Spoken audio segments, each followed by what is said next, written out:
반갑습니다. 닥터 크리스마스입니다.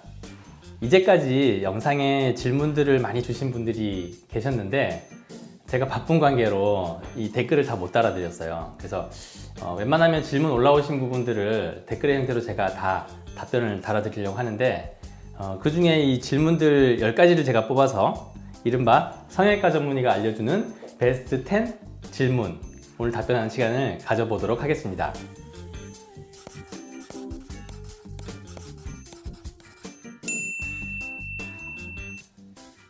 자, 그러면 첫 번째 댓글부터 한번 시작해 볼게요.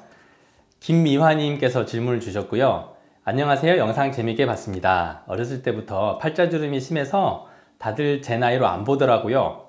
그래서 필러를 맞아볼까 했는데 필러는 부작용이 워낙 심하다고 해서 못할 것 같아서 팔자주름 없애는 법을 찾아봤거든요. 근데 레이저 시술로도 주름 개선이 된다고 하더라고요.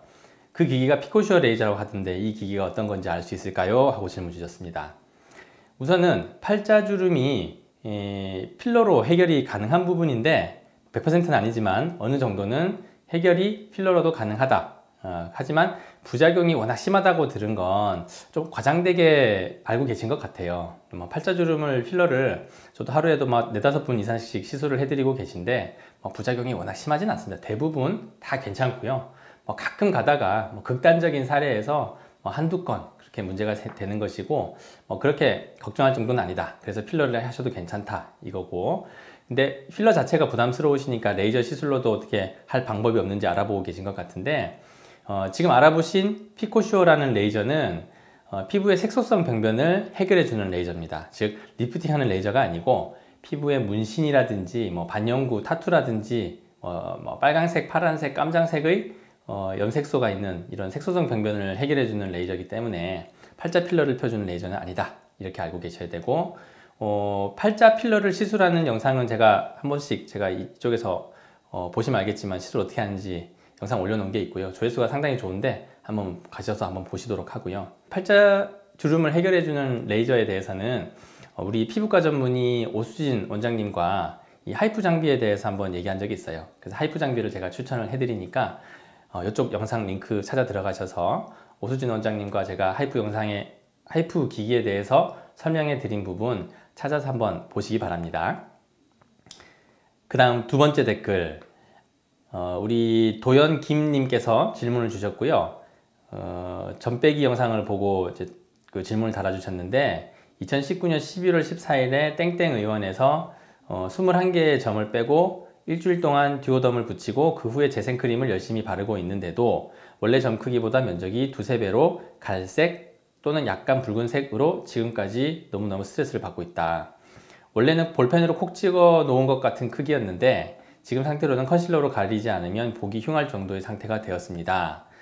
제 얼굴 어떻게 하면 좋을까요? 우울증이 밀려옵니다. 레이저 치료를 하고 나서 염증 후 과색소 침착 반응 그리고 홍조가 지금 와 있는 상태인 것 같아요. 어떤 의사가 레이저로 점을 빼더라도 이 현상은 우리 동양인들 얼굴에서는, 피부에서는 반드시 찾아오는 현상입니다. 큰 합병증은 아닙니다. 일반적으로 있을 수 있는 상황이고, 이게 시간이 지나면 저절로 치료가 됩니다. 한마디로 시간이 약인 그런 상황이니까 너무 이렇게 우울해 하시진 마세요. 점점 시간이 가면 그냥 좋아지는 부분이고, 지금 도움을 받을 수 있는 치료법은 이 상처가 햇빛이 비춰지지 않도록, 자외선이 쬐지 않도록 뭔가를 좀 차광을 할 수 있는 플래스터 같은 걸 붙인다든지 선크림을 바르는 게 도움이 많이 되실 거예요. 그런 거 안 해도 사실은 시간 지나면 그냥 좋아집니다. 크게 걱정하지 마세요. 그 다음 세 번째 댓글, 원장님, 승모근에 보톡스를 맞은 후에 팔을 못 두는 분도 계시더라고요. 승모근이 자주 뭉치는데 보톡스 잘못 맞으면 그렇게 되나요? 하고 질문 주셨어요. 그리고 한 번 맞으면 계속 맞아야 하나요? 라고 딘지미님께서 질문을 주셨습니다.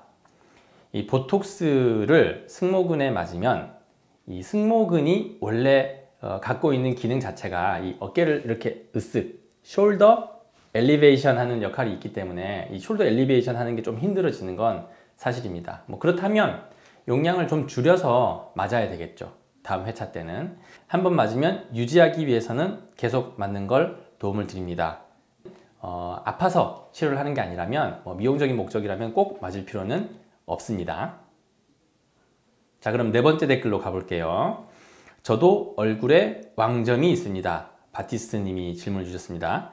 이것도 이 영상에서처럼 살 자른 다음에 해야 하나요? 이 점빼기의 달인 영상을 보고 댓글을 주셨거든요. 저희 부모님께서는 레이저를 몇 번 하면 된다는데 살짝 겁을 먹으셨네요. 보니까 점은 두껍지는 않고 넓거든요 라고 질문 주셨습니다. 이 볼펜으로 쿡 찍어 놓은 것처럼 작은 점인 경우에는 레이저로 살짝 지져주면 타고 연기가 돼서 기화가 돼서 날아가 버리고 새살이 차면 끝이 나는데, 지금 우리 바티스트 님께서 질문 주신 대로 면적이 있는 점이라면 레이저로 지지면은 그 부분이 하얀색 흉터살로 가득 차게 돼요. 켈로이드 살이나 또는 비대성 반흔으로 변할 수가 있기 때문에 그 부분은 예쁘게 절제를 해서 당겨서 정상적인 피부끼리 붙여서 봉합을 하는 게 깔끔하게 해결할 수 있는 방법이 되겠습니다. 그래서 제가 영상 올려드린 대로 점빼기의 달인 영상대로 수술하는 것을 추천을 드립니다. 자, 그 다음 다섯 번째 댓글, 우리 효정님께서 질문 주셨습니다. 제가 켈로이드 체질인데 모르고 점을 빼서 7개월이 지나도 흉터가 있어서 주사를 꾸준히 맞아 10개월이나 됐는데도 아직 흉터가 있는데 어떻게 해야 하나요? 유유, 이렇게 질문 주셨습니다. 이 켈로이드 체질인 경우에는 예상하기가 좀 힘들죠. 유전적인 요인도 있고 또 가족력도 있기 때문에 이 가족들에게 물어보면은 또 어머니나 아버지가 알 수 있는 부분이기도 하죠. 근데 주사를 꾸준히 맞았는데도 이렇게 좀 심하게 남아있다 그러면 어쩔 수 없이 흉터살이 두껍게 넓어져 있거나 또는 이게 툭 튀어나와 있거나 한 상황이기 때문에 주사로 도저히 안 되면 너무 크고 두꺼운 경우에는 이제 외과적 절제술을 한 번 더 시도해 보는 경우가 있어요. 하지만 이 칼을 대는 치료 자체가 또 켈로이드를 더 악화시킬 수가 있기 때문에 이 얻는 것과 잃는 것을 다 고민을 해서 얻는 것이 훨씬 큰 경우에 수술을 하라고 권할 수 있겠어요. 그러려면 어떻게 해야 한다? 반드시 이 수술을 할 의사를 찾아가서 직접 상처를 보여주고 어떤지 의견을 구하고 그 의견이 수술하는 방향으로 가시면 수술을 시도를 해보는 거고, 수술을 해도 별로 얻을 게 없다 그러면 수술을 하지 않는 것이 더 도움이 되시겠습니다. 네, 이번에는 여섯 번째 댓글을 말씀드릴게요. 이게 여섯 번째 댓글에 질문이 조금 중첩되는 부분들 좀 있어서 이 세 분의 질문 한꺼번에 답을 드리면 좋을 것 같습니다. 우선 이 질문은 이쪽에 제가 링크를 걸어 드릴 텐데 눈썹 거상술 영상에서 달린 댓글들이니까 눈썹 거상술 영상 궁금하신 분들은 한번 보고 오셔서 이 질문을 들어보셔도 괜찮겠습니다. 자, 우리 행복한 맘님께서 중년이 되니까 눈 밑에 주름 때문에 고민입니다. 하안검과 눈 밑 재배치 어떤 게 더 효과가 있을까요? 라고 질문 주셨습니다. 일단은 눈 밑 재배치 수술은 하안검 성형술의 한 부분이다 라는 부분을 말씀을 드려야 될 것 같습니다. 그래서 우리 독자분께서 질문을 주신 의도는 이 속 눈썹 밑을 찢어서 들어가는 경피적 접근술의 하안검 성형술이랑 눈꺼풀을 이렇게 뒤집어서 결막을 찢어서 들어가서 수술하는 경결막적 방법의 하안검 성형술이 혼동이 되셔서 질문을 이렇게 주신 것 같습니다. 젊으신 분들은요, 속눈썹 밑을 찢어서 경피적인 접근을 하실 필요는 없고 경결막, 눈꺼풀 안쪽을 열어서 들어가서 지방을 재배치하는 수술 방법을 취하시면 되겠고, 40대 이상, 그래서 피부가 쭈글쭈글하고 잔주름이 좀 심한다든지 늘어진 피부가 있다 하시면 속눈썹 밑을 찢어서 늘어진 피부까지 팽팽하게 만들어주는 수술 방법으로 경피적인 접근술의 하안검 성형술을 하시면 되겠다고 답변 드릴 수 있겠습니다. 그리고 이어서 우리 윤수님께서 이 눈썹 거상술 영상에 쌍꺼풀이 생기는 건 원하지 않는데 무쌍도 가능한지 질문을 주셨어요. 쌍꺼풀이 없는 분들도 이 수술을 받으실 수 있겠죠. 쌍꺼풀이 생기지 않기 때문인데요. 쌍꺼풀을 의도적으로 쌍꺼풀 수술을 통해서 만들어주지 않는 한 쌍꺼풀이 없던 분들이 쌍꺼풀이 다시 생기진 않습니다. 그러니까 크게 걱정하지 않고 내시경으로 이마를 거상하는 수술을 받으셔도 괜찮겠습니다. 그리고 소연 브이로그님께서 눈썹 거상술을 했는데요. 눈 붓기를 제가 손으로 꾹꾹 조금씩 만졌는데요. 괜찮을까요? 그랬어요. 눈 붓기를 손으로 만지는 게 수술한 부분을 망치진 않습니다. 그러니까 우리 소연 브이로그님께서는 걱정하지 않으셔도 괜찮겠습니다. 네, 이제 7번째 댓글 질문 한번 볼게요. 우리 AA님께서 절개 눈매 교정 수술을 한 지가 일주일이 됐는데 눈 뜰 때 이마는 이제 좀 덜 쓰게 되었는데 동공이 많이 보이는 건 모르겠어요. 까만 눈동자가 많이 커졌는지 잘 모르겠다는 뜻이죠. 원래 눈매 교정하고 나서 바로 효과가 나오는 거 아닌가요? 눈 뜨는 연습을 많이 해야 유착이 돼서 눈이 커지는 건가요? 만약 후자면 기간은 얼마나 기다려야 되나요? 하고 질문 주셨습니다. 수술한 지 일주일째면 붓기가 사실 엄청 많은 시기죠. 그래서 눈이 사실은 완전히 떠지는 시기가 아닙니다.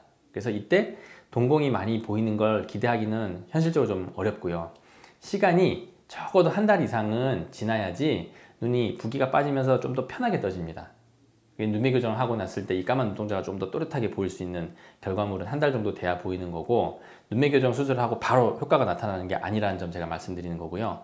눈 뜨는 연습을 많이 해야지 눈이 커지는 거냐고 물은 거면 아마 눈꺼풀, 눈 떠주는 눈꺼풀 안쪽의 조직들이 서로 이렇게 들러붙지 않도록, 유착되지 않도록 이 일종의 재활 운동의 개념인데, 그런 눈꺼풀, 눈 뜨는 운동을 이렇게 눈꺼풀만 이렇게 뜨고 내리고 하는 운동을 잘 해서 눈이 더 잘 움직일 수 있도록 해줘야지 수술한 부분이 잘 자리 잡는다는 걸 말씀드릴 수가 있겠어요. 그래서 바로 효과가 나타나는 건 아니고 적어도 한 달 이상은 기다려야 되고, 한 달 이상 기다리면 뭐 최소 한 6개월까지는 계속 눈이 붓기가 빠지면서 점점 커지고 예쁘게 변하는 걸 아실 수 있겠습니다. 네, 그러면 8번째 질문 한번 볼게요. 우리 크림빵님께서 여기 내시경 이마거상술 영상을 보고 질문을 주셨는데, 추미근을 약화시키는 것에 두려움과 무서움이 많은데, 걱정이 많은데 이상하지 않을까요? 라고 질문 주셨습니다. 추미근이라는 근육은 요 미간에서 이 내천자 주름을 만들어주는, 이렇게 찌푸리는 액션을 만드는 근육입니다. 이 추미근 근육은 이렇게 생겼으니까 영상 한번, 추미근 근육은 이렇게 생겼으니까 그림 한번 보시고요. 이 추미근을 수술로 내시경 이마 거상술 내시경 장비로 좀 끊어내 주기도 합니다. 그 이유는 수술하고 났을 때 미간에 주름이 덜 생기도록 하기 위해서, 그리고 눈썹이 이렇게 내려가는 걸 좀 막기 위해서인데, 뭐 대부분 특별한 문제 없이 합병증이나 부작용 없이 잘 낫습니다. 그래서 그 부분에 대해서 어떤 두려움, 어떤 무서움을 갖고 있는지는 모르겠지만, 혹시 아플까봐 걱정이라면 전혀 걱정하지 않으셔도 되고요. 수술할 때 마취를 다 하고 하기 때문에 통증은 없고요. 하고 났을 때 이마도 좀 잘 펴지고 미간의 주름도 좀 활짝 펴지는 좀 밝은 표정을 보실 수 있다는 거 알 수 있겠습니다. B타입의 보톡스에는 무엇이 있나요? 라고 효니님께서 질문 주셨는데요. 지금 한국에 들어와 있는 보톡스는 영국에서 영국 수입사에서 만들어서 들어온 마이오블록이라는 약이 있어요. 마이오블록은 이렇게 생겼는데요. 이 마이오블록은 사실 이 임상에서 쉽게 쓸 일이 잘 없습니다. 왜냐하면 보톡스의 내성이 그렇게 자주 발생하는 게 아니기 때문입니다. 그 다음 닥터 크리스바스 선생님 안녕하세요. 보톡스 영상 잘 봤어요. 성분명은 보툴리늄 톡신이죠. 네, 잘 알고 계시네요. 선생님 질문이 있습니다. 보톡스 제어미는 비싼데 저렴한 보톡스랑 차이가 있을까요? 하고 자주 우리 영상 응원해 주시는 딸기 80님께서 질문 주셨는데, 비싸다고 해서 무조건 좋은 것은 아니다. 하지만 그리고 또 가격이 2배라고 해서 효과도 2배인 것은 꼭 아니다. 가격과 100% 비례하는 건 아니지만 저렴한 보톡스에 비해서는 좀 프로세스, 이 정제 과정이 더 추가된 보톡스가 순도도 더 높고, 그리고 여가도 더 좋은 편이기는 합니다. 그래서 가격이 조금 더 있는 보톡스는 아무래도 조금 저렴한 보톡스보다는 좀 더 여가가 좀 좋은 편이고요. 보편적으로 모든 게 그렇진 않습니다. 가격이 비싸다고 해서 무조건 좋은 것만은 아니다 라고 말씀드릴 수 있고, 제어민도 사실 좋은 보톡스입니다. 근데 저렴한 보톡스에 비해서 무조건 좋다라고 또 말할 수도 없는 겁니다. 그래서 자기가 선호하는 브랜드가 있고, 또는 맞아본 브랜드가 있다면, 근데 그 맞아봤을 때 그 경험이 나쁘지 않다면 계속 써보는 거 괜찮습니다. 네, 그러면 이 대망의 10번째 질문은 가장 많이 들어온 댓글이고 질문인데, 질문은 간단합니다. 입술 점도 뺄 수 있나요? 하고 질문을 주셨어요. 가장 많이 물어보는 질문인데, 간단하게 얘기하면은 작은 입술 점도 레이저로 태워서 기화시켜서 뺄 수가 있고요. 좀 큰 점도 절제술 좀 잘라내서 봉합을 하면서 절제술로 치료를 할 수가 있습니다. 그러니까 입술점도 뺄 수 있으니까 걱정하지 마시고 레이저 시술 또는 수술에 대해서 전문가와 상의해 보시기 바랍니다. 네, 이렇게 10가지 댓글에 대해서 제가 오늘 이렇게 간단하게 답변을 좀 드려봤고요. 사실 이거 말고도 질문이 사실 엄청 많아요. 이 영상으로 만들어서 전달하기에는 너무 많은 양이라서 오늘 다 못 해드린 거 제가 사과를 대신 드리고요. 뭐 글로 댓글을 달 수 있는 간단한 것들이면 제가 댓글을 좀 달아드리고, 사실 이게 댓글 다는 것보다 솔직하게 얘기하면 그냥 이렇게 이 영상으로 제가 얘기해 주는 게 더 편하기는 합니다. 그리고 이 질문사항이 또 부가적으로 또 올 수 있기 때문에 다음번에 제가 기회가 되면은 실시간 소통을 한번 할까 해요. 그리고 사실 원래는 구독자가 한 5천여 명 정도 되면은 제가 한번 실시간 스트리밍을 좀 한 번씩 해보려고 했는데 제가 바빠서 못했어요. 그 제가 마음에 계속 두고는 있었는데 이제 구독자가 6천 명 좀 넘어섰거든요. 그래서 제가 가끔씩 실시간으로 이런 질문들, 댓글, 그리고 뭐 영상과 관련된 우리 뭐 소통하면서 즐거운 시간 한 번씩 갖는 걸 목표로 한번 해보겠습니다. 곱게 늙는 방법부터 이렇게 어려운 성형 질문까지 한꺼번에 해결해주는 닥터 크리스마스 되도록 노력하겠습니다. 그럼 여러분 다음 영상에서 또 만나도록 해요. 메리 크리스마스!